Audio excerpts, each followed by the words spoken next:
তো hello guys, welcome to my new mini blog. তো আজকে হচ্ছে নবমী আর আমি সকাল সকাল প্যান্ডেলে চলে গেছিলাম। তখন কেউ আসেনি প্যান্ডেলে। তারপরে কাকিমা সব গোছাচ্ছিল পুজো হবে বলে।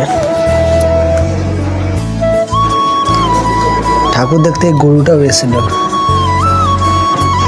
তারপরে পুজো চালু হয়ে যায়।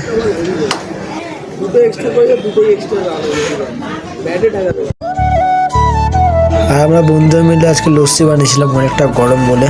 আর রামনবমী ছিল, এনে লস্যি বানিয়েছিলাম সবাইকে দেওয়ার জন্য।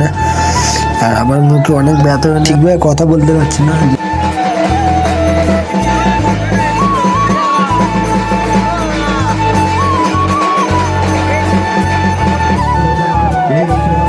বেলা 2টার সময় হোমও চালু হয়ে যায়।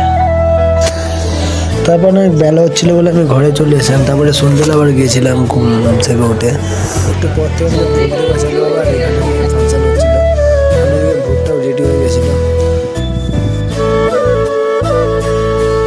তারপরে ভোগ দেওয়া হচ্ছিল, কত ভিড় হয়েছে, অনেক হয়েছিল। তারদিকে ভোগ দেওয়া হচ্ছিল আর আমি মজা করছিলাম।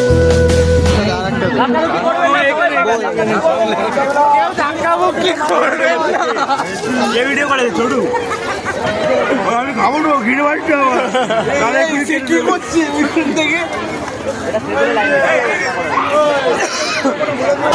নির্দিষ্ট লাইন মেনটেন করে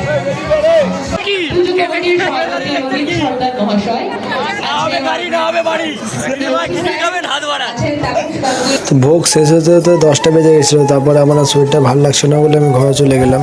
যে তোমাদের ভিডিওটা ভালো লেগে থাকে লাইক কমেন্ট সাবস্ক্রাইব করে দিও। টাটা।